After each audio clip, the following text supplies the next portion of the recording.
Good afternoon, good evening, good morning. I don't know what time it is where you are. It is afternoon where we are in Baltimore, Maryland, here on the East Coast of the United States. And my co host, Jay Jackson, where are you today? I Is it am. morning, afternoon, It's evening? it's it's still morning here. Uh, Can't hear unfortunately, this. you. Oh, So, sorry. I don't know what's going on with the oh, audio. still Can can't you hear me? still can't hear you. But while he's working on this audio, let me just say to everyone, welcome to the Chicken Box. Yes, the two X's is not a mistake. Where we have this motto that says "Don't be a chicken, get on the box." Is the platform powered by the 133-year-old Afro-American newspapers. We just call ourselves Afro News. We've been doing news and information and entertainment and all kinds of things for the last 133 years, since 1892, and we're glad that you have joined us on this afternoon for what we believe will be a powerful conversation. But before we introduce our guest and before we jump into this afternoon's conversation, I'm going to ask, if you're watching now, come on, text a friend and say, hey, Chicken Box is on. There's a fascinating guest today. You don't want to miss the conversation. So invite somebody to join you by Facebook or YouTube or LinkedIn. I'm Francis Toni Draper, CEO of Afro News. My co-host RJ Jackson, who is working on his audio, and Impeccable, who is not with us on today. And so we're going to jump right into today's conversation. I can't wait to speak with Sierra Morgan. And Jay Jackson, you have your audio back? Can you hear me? Not yet? Okay. Okay. All right. While he's still working on that, uh, there's beauty in a live show. The beauty is it's spontaneous and we are not edited. And, you make your comments in real time. We interact in real time. The other flip side of that is sometimes the technology does what technology does, right? And so we don't have audio on Jay's side. Hopefully, as our guest comes on, she will not have a problem with her audio. So let me get right to the introduction of, and excuse me, it is allergy season here in Maryland. So um, tissues we have, but I think some of you can relate to that. But Sierra Morgan is with us today. She's a dynamic HR executive. She's an entrepreneur. She's a caregiver um, advocate, but she is the reigning, the inaugural, the first Ms. Maryland Corporate America. Now, the Ms. Corporate America pageant, I don't know if that's the right term for it, Sierra, has been around for a while. But last year was the first time I understand there was a Miss Maryland pageant. You're going to tell us all about that. And Sierra won that. She's going to tell us what the competition was like and what her year has been like as she's preparing to Yes. crown Miss Maryland Corporate America 2026 in just in a few days, right? Yes, that is So, correct. yes, It, in a it's few been a it's days. been a crazy year, a fast year at that too. So Yeah. yes, but Okay. We thank you so can. much for having me on the show. I You're appreciate welcome. You're welcome. And your resume is extensive, and so I don't know how much we'll get into all of this, but Sierra is passionate about building high performing, human centered workplaces where the culture reflects the values that a company has. And so she's the founder and CEO of Rose HR. And so she helps small and medium sized businesses streamline their operations, strengthen their people strategy, hire exceptional virtual talent. Don't we all need that? it. And she's behind Caregiver Compass Academy. So, Sierra, we can have a conversation about Ms. Maryland Corporate America, about your HR business, about Caregiver Compass Academy. And if that's not enough, as you can see from her background, she has something called The Bottom Line, which is a podcast where she leads, as she calls it, bold conversations, right? Yes, that is correct. on careers and relationships and caregiving and real life experiences of a modern woman. Whoo, Sierra, I you know, have right? got a lot going on, and we A little bit. applaud you for it. Welcome to the Chicken Box. Jay Jackson, I think I heard your voice. Let's I hope so. I was trying to yes, we lightly did. tap on it and see if it was making noise. Yes, Okay, yes, I yes. apologize. I'm so sorry about No that. worries. That happens. I said that's the benefit, I guess, of having a live show. So welcome, Absolutely. Sierra. Of all of these things, and we see your crown and your title and all of these things that you're involved in. Uh, which one are you most passionate about? That's a hard one. I don't know if I can choose just one because they kind of coincide all together.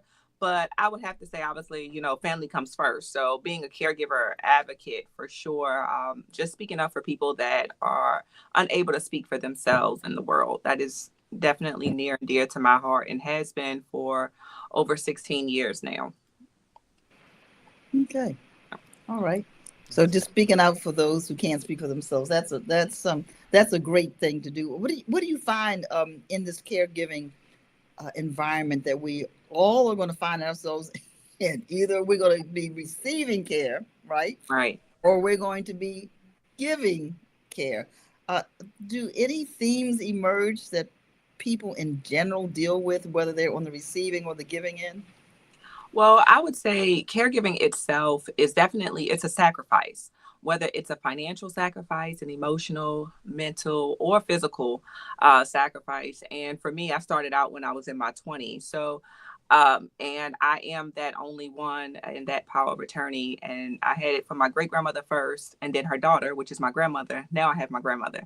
So just that whole transition of life. But I think it's good for people to know and to prepare early, whether it's by getting long term care assistance, putting things together like in a will, putting money aside, finding those resources, identifying who would be available to help should something happen. Because a lot of times when people think of caregiving, they think of people as an elderly person, but really you can caregive for anyone of any age in that aspect. And I always tell like my friends that are parents, your child is going to grow up to become more independent while my child is going to grow up to be more dependent. And so it's even more of a toll. So you want to make sure too that you're taking care of yourself as a caregiver, because otherwise you would become victim to burnout. And, we give so much of ourselves to the person that we're taking care of that sometimes we do forget to take care of ourselves. So trying to find that balance, if it's things that you love to do before you got into caregiving, try to, as much as possible, maintain those things so you can have a balance of not losing yourself in the process. That's great Excellent. advice. Jay Jackson, what's on your mind for Sierra? Um, yes. So there's reportedly about 53 million caregivers in the United States, which is Yes. an astronomical number. What is the one thing you wish employers would know or understand about caregiving that when they're going through this actual process of caregiving? I think it's important for employers. They think about people as just a number. As an Sure. HR exec, employees have come to me all the time, no matter where I was, and say, I feel like a number in the organization. And then when something happens, then it's like, oh, you missed one day and you've never missed a day. Then it's like, well, they're ready to get rid of you. Like we need to have some compassion and empathy for our people because again, like I was saying backstage, I believe in karma and we all could very well be going through something again just like that, and we have to allow for grace. And I think that there needs to be more policies put in place for if you're taking care of a loved one, because right now it focuses a lot on like FMLA focuses a lot on taking care of your parents or spouse or child if they're sick. It's nothing, for instance, for the grandchild. Although I'm Mm. the power of attorney, there's nothing to protect me from losing my job if I have to caregive and take time off of work because there's an emergency. I mean, there's been many of days that I'm in the emergency room, in the hospital room. I have my laptop, I'm doing my meetings, I'm just multitasking. But it's like I really should have that time to focus in on my loved one. But I'm forced to have to balance both hats that I wear just to kind of keep things going. So allowing for that grace and that time to do what we need to do. So it sounds more advocacy for sort of a very human-centric way of looking at these Exactly. employees during this time. Yeah. Exactly. I feel like corporations and companies could benefit from that writ Yes. large. But yeah, it's very much very specifically in this avenue. Yeah, and as times go on, especially, and I think that we started to have those type of conversations when COVID came up, Sure, right? absolutely. Because people had to take time away, and then you were forced to take time. If you had just a sniffle or something, they were like, "We don't want you coming in," and just thinking about those things and not penalizing people for being sick. I used to tell my employees, like, if you're sick, it's okay, stay home. They're like, "But I might get written up," and I'm like, it's okay. I will talk to the supervisor. I do not want you coming in here if you're not able to give your 100%. Same thing with caregiving. If your loved one is in the hospital or they are, let's say near life end stages, your mind is not going to be on work. Like, yes, some people may say, like, I want to do this to be distracted, but allow people to have that option. Don't make it where they have to do it. Right. Providing those like opportunities so they don't miss pay, because pay, every dollar counts when you're caregiving.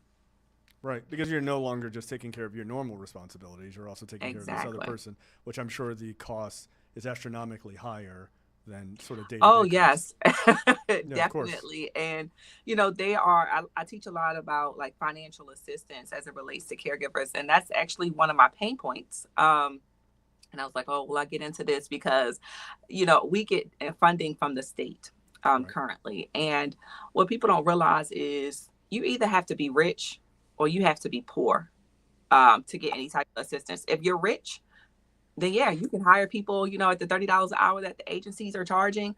And then if you're poor, or, low income, then you can apply for state assistance. However, that state assistance, they're so backed up with cases. Like when my great grandmother got off that waiting list, she had just passed. We got the paperwork 2 months after she passed, and she had been on the waiting list for at least 3 to 4 years. Mm. And now that my grandmother is on it, you have to complete a plan of service, as they call it, every year, and they approve you for hours. And I've had to fight via appeals and everything for the hours. And this time they denied me after taking 2 years to review the yearly plan of service That's insane. and reduced my hours from 60 to 45. And I had, of course, put in for an appeal. And they said that can take up to a year to get the date for that appeal. And what that means also is if I lose the appeal and I have to stay at that 45 hours, whatever hours I've used between 45 and 60, that difference I have to pay back. Now, how is a low income person supposed to pay that back? It's I'm not impossible. understanding, No, it's So it's impossible. those things that get people worked up, and not everybody has an advocate, unfortunately, like myself. And, that's what I want to help people on, and, just trying to keep pushing out there, because I don't think that's fair. You put these rules in place, but then you yourself don't have the capacity to keep things flowing and how they need to be. And people need care now, and people are stuck between a rock and a hard place. And I've talked to some caregivers that are like, I had to quit my job because I had nobody to be with my loved one during the day so that I could work. It sadly does make sense. Hmm. Yeah, yeah. That is a little sad because in the meantime, I would assume the people who need care deteriorate in that time too while you're waiting. Yep. Yep. So they even end up needing even more care than they originally had put in for. And it's like, again, with this yearly plan of service, I don't think, unfortunately, anybody is going to get better where they're never going to need, service. Unfortunately, they're going to always decline every year. And the whole point of that specific program, that waiver program, is to keep people out of, nursing homes and keep them at home for as long as possible. But how can we do that if you're taking over a year to even approve them for certain Hmm. things? Like, make it make sense. That's all I'm saying.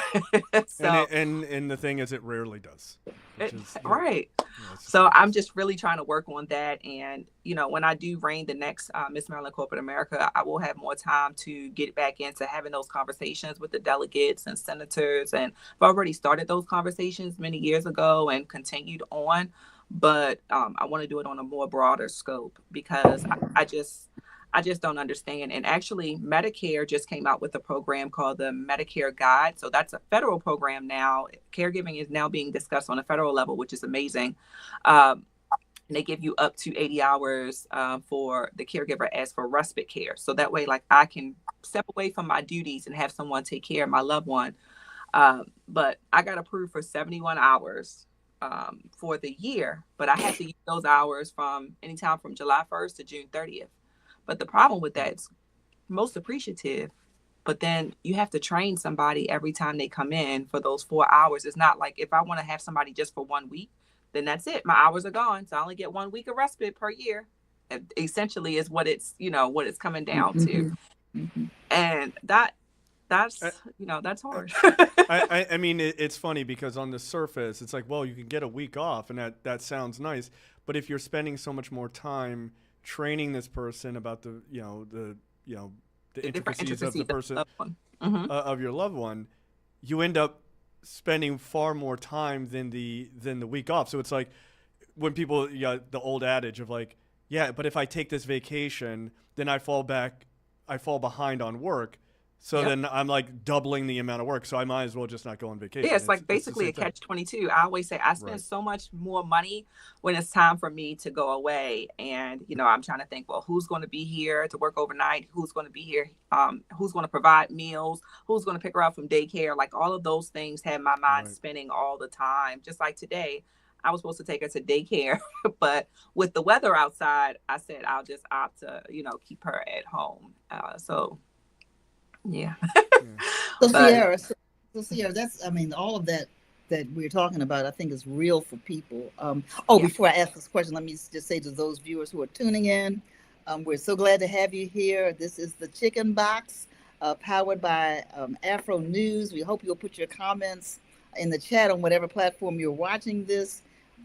If you're watching it live now, we'll be able to answer right here on air. So Sierra, that brings me to the point for those caregivers. You said caregivers need to take care of themselves. The respite time equals 1 week. What would be ideal? You're both an advocate for caregivers, right? And you are a caregiver.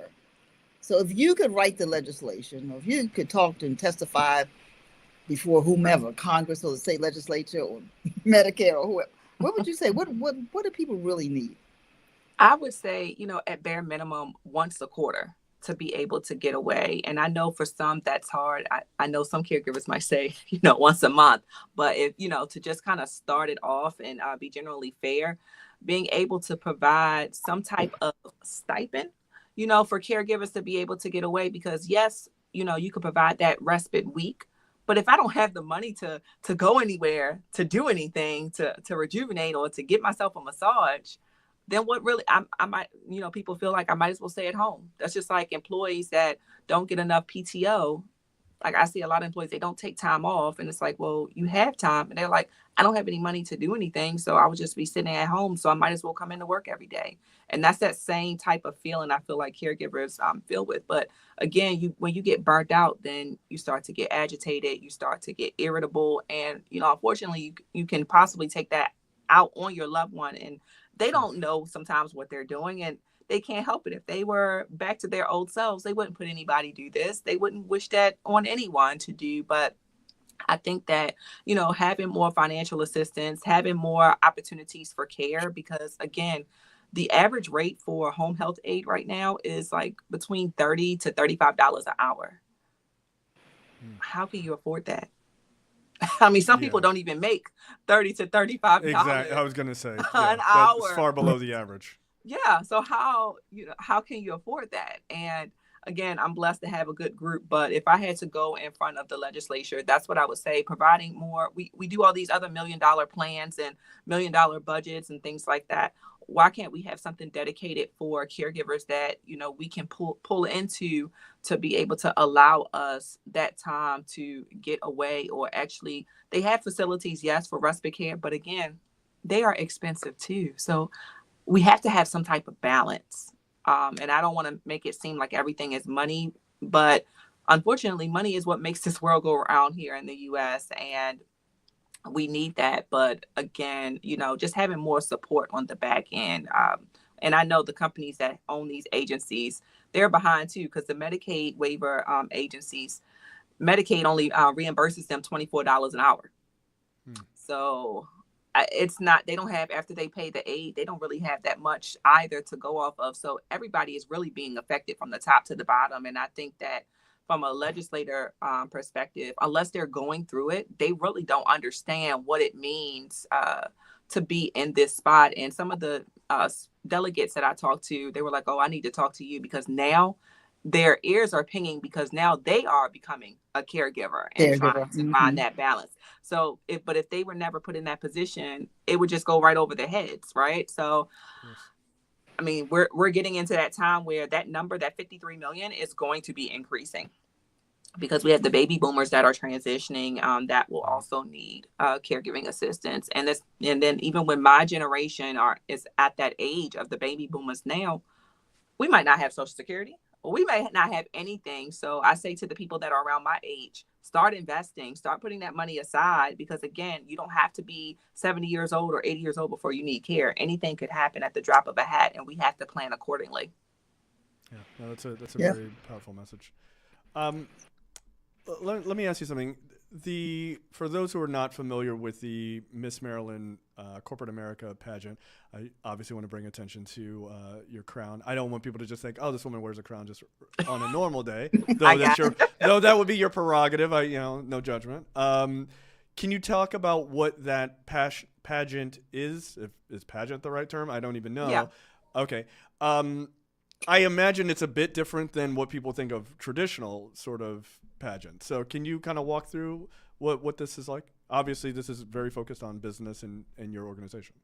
Exactly. So Miss Corporate America has been around for 18 years, and it's always been ran out of Florida, on the national level, where people from all different areas would come into Florida to compete. And so last year was the first time that it was done on the state level, and then we went to nationals to compete. But Miss Corporate America, as a whole, is in regards to empowering women that wear, like myself, multiple hats, and that work in the corporate setting, and want to be heard, not just seen, not just, again, a number. And the platform for Miss Corporate America allows women such as myself to amplify their voice, amplify, and be able to network.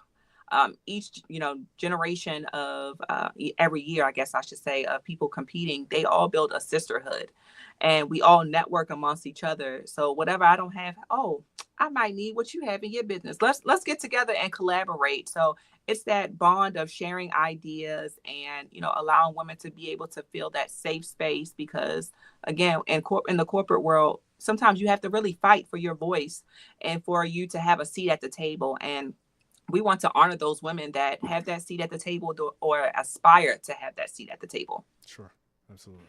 Okay, thank you for explaining that. Just because I feel like people are like, "Oh, Miss Corporate America." It's like I have no idea what that is. Right? And I will say, so I talked about this last night on my podcast about pageantry, because most people, when they think of pageants, they think of swimsuit, a talent. Exactly. But in actuality, what we are, the components of Miss Corporate America is an interview to get to know who you are and what skills that you have and abilities that you have to bring to the table. It's a business pitch, which is 2 minutes long, where you talk about if you are crowned, how will you use the crown in your business and things of that nature. And then we also have a formal wear portion as well. So those are the different categories. And then we have Glimmer Awards, as they call it, where like a media award, Miss Congeniality. So all of those things to allow everyone to share their talents and their skills, but none of the traditional pageantry. Like I said, no swimsuit, no talent. Our talent is our smarts, our wits, our business. I'd like to. That's excellent. I'd like to think that the evening wear situations like all power suits, right? Like just showing like, hey, look, we're not playing around. No, but I love that. I think that's really cool. A nice way of sort of taking what I would argue is like this familiar formula to people and kind of flipping it on its head. I think that's cool. So Sierra, I'm just so curious about this whole thing too. So take us back to last year. I guess it was around the same time, because the 2026 pageant is happening like this weekend or sometime in March of 2026, right? This Saturday. So we're live on Thursday, March 12th around the world. So this coming Saturday, 2026, there will be a Miss Maryland pageant, Miss Maryland Corporate America, right? So take us back to last year. I mean, you won. I mean, how many, is it fair to say contestants? How many contestants were there? What did you have to do? I mean, and were there different rounds like they do on like the Miss America or something when you got down to the not last, but you had 20, Yeah. and then you had 10, Yeah, then you had last 5, then few you and had, everything. Yeah, no, I got you. yeah. So last year it was 8 of us, including myself, competing. This year is actually Okay. 11. So that's great that we're increasing in numbers as well. But yeah, last year I actually found out about the pageant a little bit later. So I only had a month and a half to catch up and to prepare. And when you sign up for Miss Corporate America, you already get a crown and a sash. So I actually started out as Miss Catonsville because that's the area that I reside in. So with that crown and the sash, you're going out, you're doing marketing, you're telling people about your platform. I did some reach out networking and events for sponsorship and for financial assistance towards the pageant. And then for me, it helped to have a big support system. Because with that personal pitch, because those 2 minutes can seem like forever.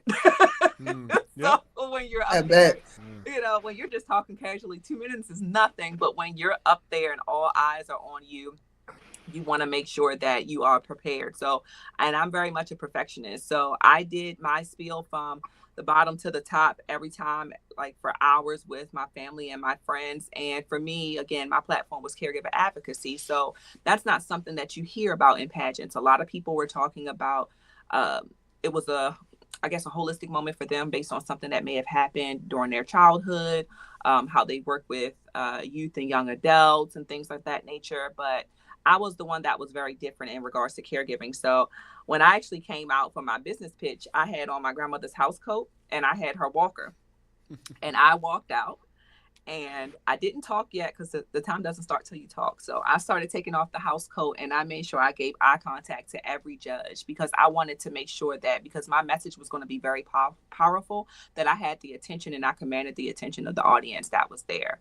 And so, and I talked and I gave my spiel and I talked about all the things that I want to do as a caregiver advocate under this particular platform.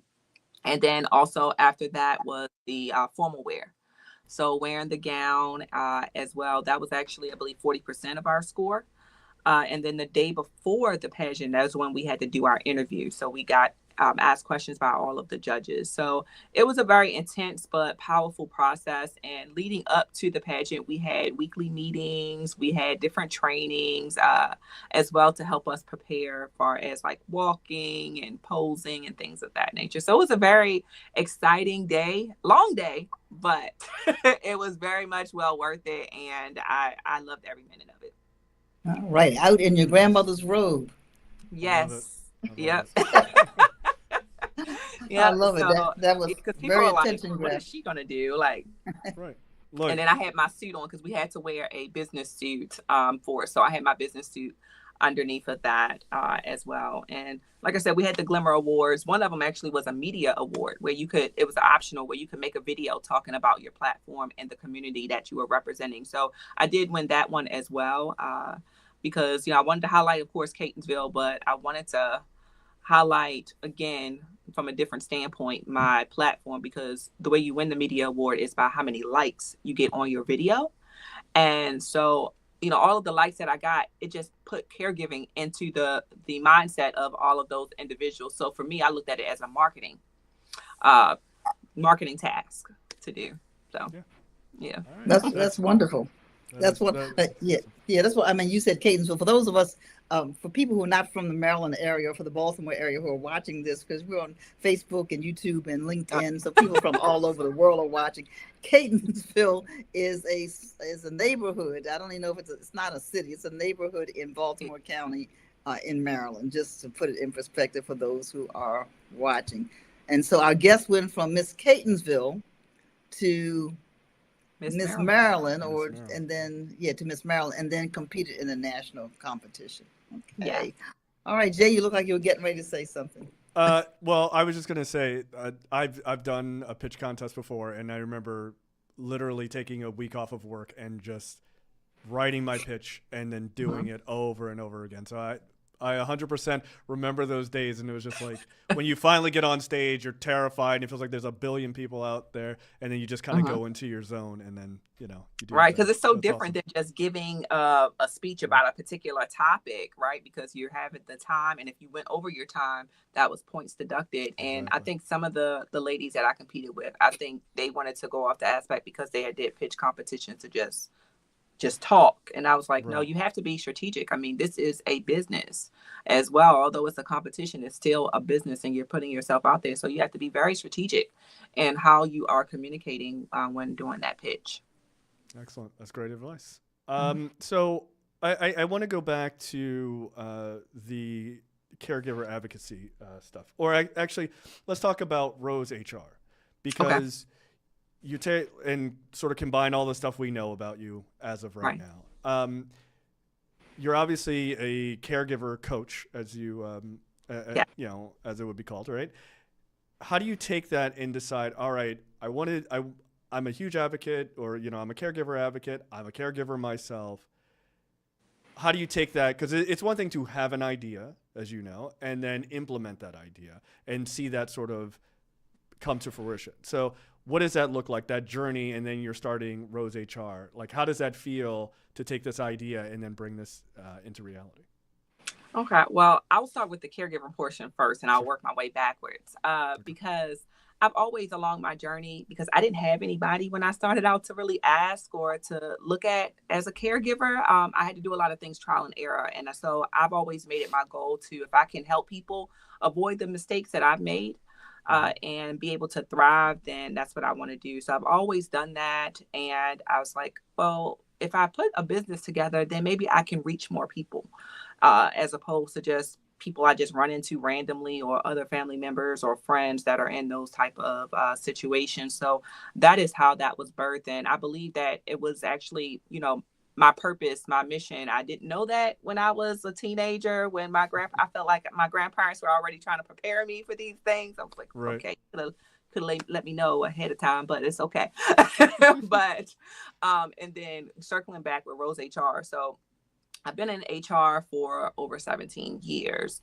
And I always called myself like the cleanup woman, because I would come into organizations. I'm like, oh, well, you're not compliant with this. You need to fix this. And, I would just put my head in the books and, really get things going. And that term cleanup woman made me start to think, well, okay, people are calling me, asking me to come back and help them at some of their organizations where they may be lacking in HR responsibilities and things of that nature. So I said, okay, well, maybe I need to make this into a business. And one of my friends inspired me. She's like, you're meant to be your own boss. She tells me that all the time. And I used to just fight her on that, on that topic. I'm like, I get that. But as a caregiver, I got to have a main reliable stream of income. I can't do all this Right. right now. I have to have this because I have to pay for this. I have to pay for that. And she's like, okay, well, I'm just going to keep telling you. So she really motivated me and held me accountable to create Rose HR, which is named after my great grandmother. And, with that, again, along my journey, I've implemented so many different policies. Like some companies, believe it or not, didn't even have bereavement policy when I got there. They didn't have life insurance. They had very minimal benefit offerings. So I've done a lot in my career to try to help make things better for my employees, because they are at the forefront. And if it's something that I could do to help out an employee outside of the scope of work, like sometimes I've helped people fill out financial assistance paperwork, just to help them pay hospital bills and things like that. I don't mind, staying those extra hours. I mean, I've worked at 70 hours a week just so I can make sure that things are where they need to be for my employees. So that is how it was really birthed, and just being able to help out companies and put them into the right framework of what they need to make things better for themselves as a company operationally, but also for their employees.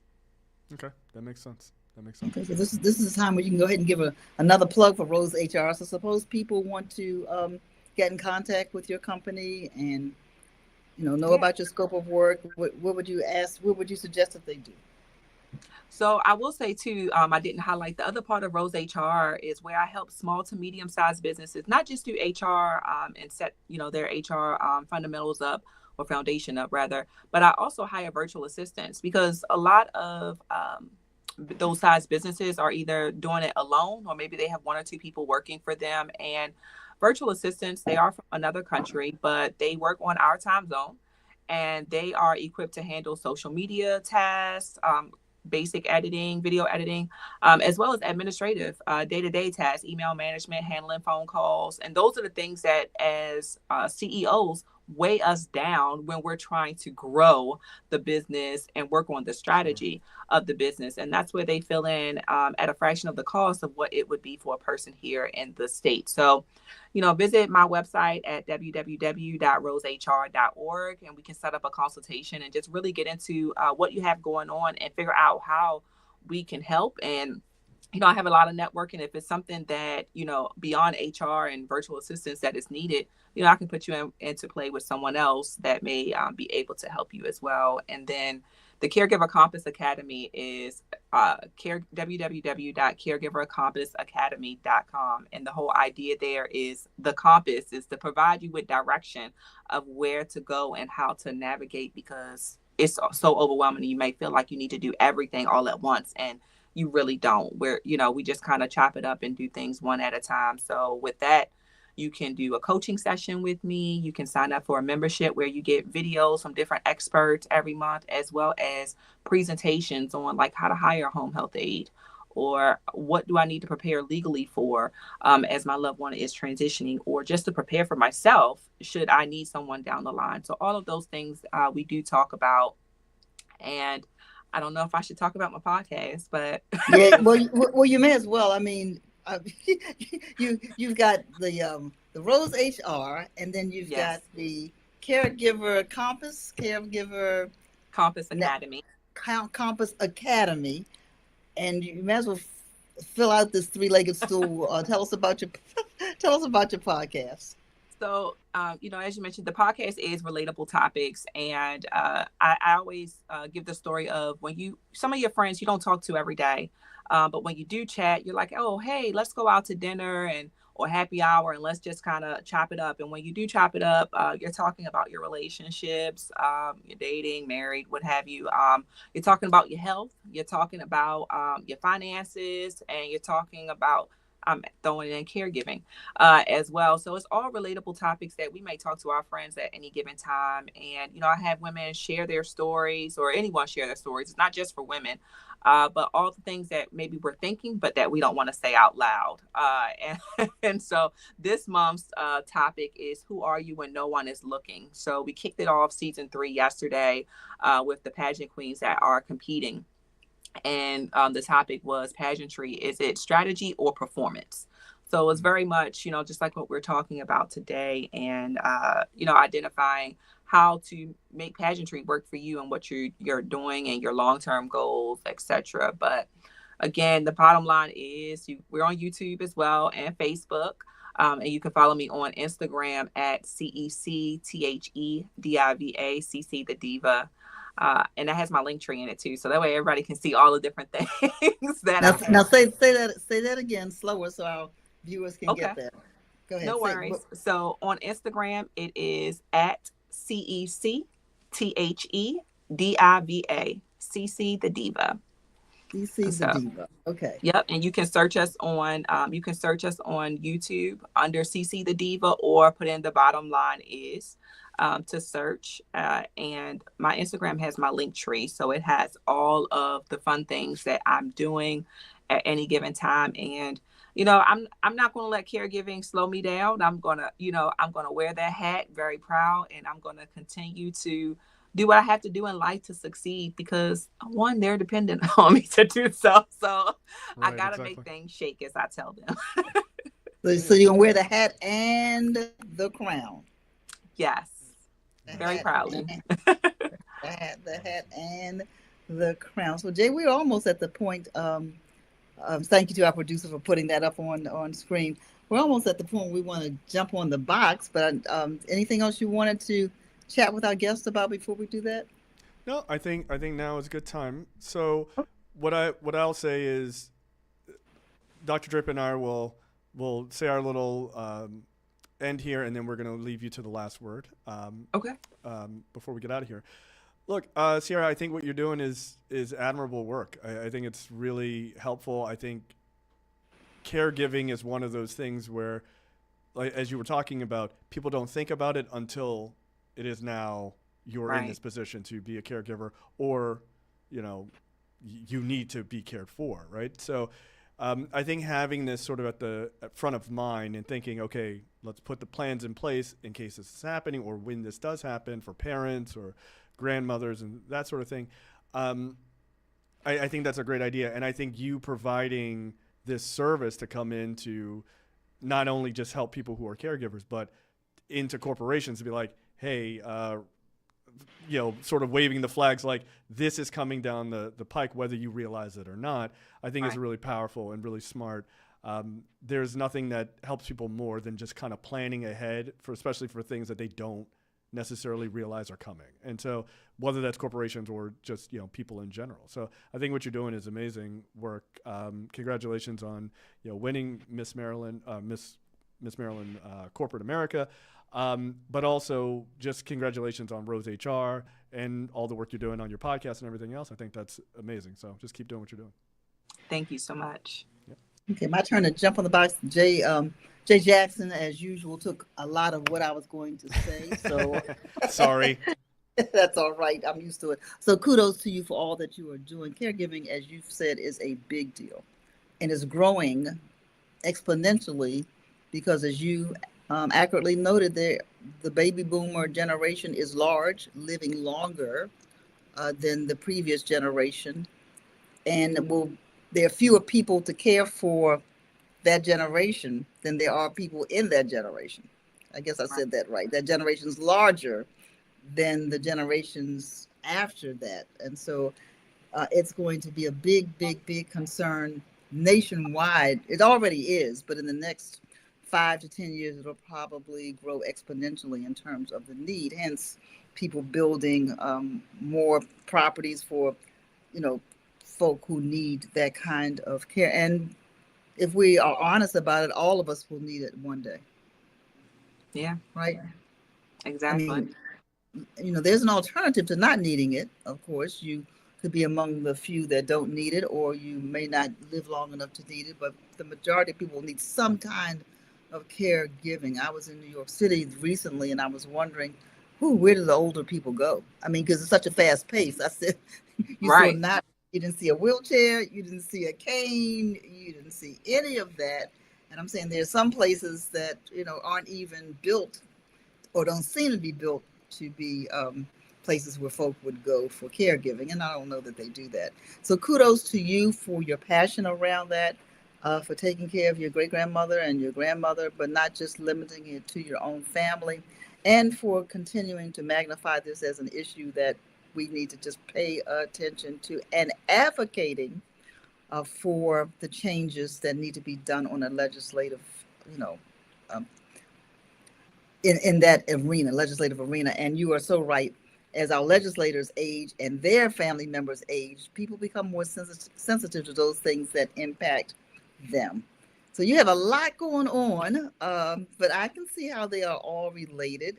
Congratulations again on your Miss Maryland Corporate America, and you're handing off the crown. I don't know, they get their own crown for the 2026 person who will Yes. be, who will be crowned in a couple of days. So continue your advocacy. We're glad we had a chance to share what you do with our audience here at the Afro, and we do a lot around healthcare. So this was right. This is a subject that's near and dear to our hearts as well. So thank you for joining us on today. Thank you for continuing to advocate for such an important, necessary issue, and all the best to you as you hand your crown off. Thank you. And maybe you'll come back. Can you come back and before you get on the bus, can you compete again on the national level or not? You can't do that. I think the way that they have the setup, I won't be able to unless so, but it's all good. Again, I hold the title of that first. I'm kind of saying. But you would have like you would have our vote for the corporate one. That's why I was just curious. Yeah, I will ask. I don't think that they have figured that part out yet. So Okay. working out some tweaks. But yeah, some people did ask me after the nationals. They were like, can you do it again? And I was like, I don't know. Can I? I don't know. It's a good question. Okay, well, good question. Well, now you're on the box. You can say whatever you like to say. Okay, no, thanks. So I guess I'll start off too, just saying about the pageant for next year. I mean, not next year, I'm sorry.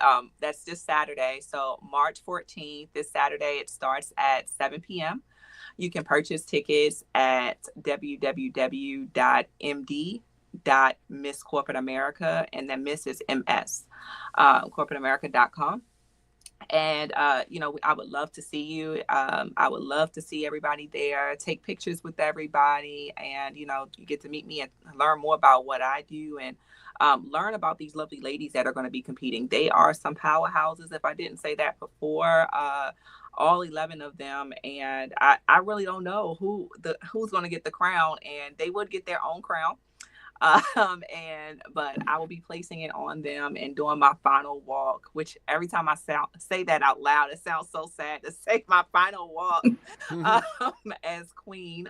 But nonetheless, I'm always going to stay very close to the organization because I believe in the mission and vision of the organization. And again, I thank you all for the opportunity for allowing me to share my story. And because it's not something that people really welcome in caregiving, like you said, unless they are in that predicament themselves. So I like to be welcome into those rooms to just get people's minds start to go and think. And, by nature, I am a person that likes to help people. So whether I'm helping people in their business, helping them in their personal lives, caregiving, whatever the case is, I'm always willing to do so. And that's something that my grandparents instilled with me. That's just how our family is, all about helping people. And let me help you. Again, visit me on social media and my websites, and let's make it work. And of course, if you want to be a guest on The Bottom Line is, same thing. But let's talk. And again, I appreciate the opportunity on the chicken box. And I love a good chicken box. I just wanted to close with that. Right. We didn't even say that, if you're not from Maryland, you might not know that it's what, Right. 4 wings and a fry? Yes. 3 wings in the fry. Somebody's wings in the fry. Hot sauce or ketchup, we can debate that. Yes. So that Right. is the chicken box. I grew up on that. My parents didn't live far from Walbrook Junction. Okay. Okay. So when we would have vacation Bible school, we would sometimes go get a chicken box. And why not? Yep. So I love that. And we still keep that. Like my aunt and I will, we might not get the actual box, but we'll like, oh, let's go get 8 wings and, and split them. It's just, that's my favorite food. So a little tidbit about Miss Maryland. Right. Well, why not? Thank you for that. Thank you for the favorite food thing as well. Well, if our other co-host Impeccable was on, he would say, this is right up the alley to what we're talking about. He would say, call a senior today. Don't text them. Don't email them. Don't send a message. Show the love to our older generation. That's been our running theme at the bottom of the show since we started a few years ago. Call a senior. Show the love. You never know, as Miss Maryland Corporate America Sierra Morgan has told us, you never know when it's going to be your turn. And it might not be when you think it's going to be, because things don't necessarily happen in the same order that we think they should happen. And so again, until next time, thank you for joining us on the Chicken Box, powered by Afro News. Go to afro.com. Please take out a subscription. Please consider a donation, as we are trying to recruit and retain HBCU journalism students to work in the business, and we need your support and your help. And again, congratulations to Sierra Morgan. All the best this weekend. Jay Jackson, that is it. Unless you have anything else to say, we're going to thank our producer, Asia Martin. Thank you, Asia. Again, thank you, Sierra. And until next time, I'm Frances Toni Draper, and you have been on the Afro's Chicken Box.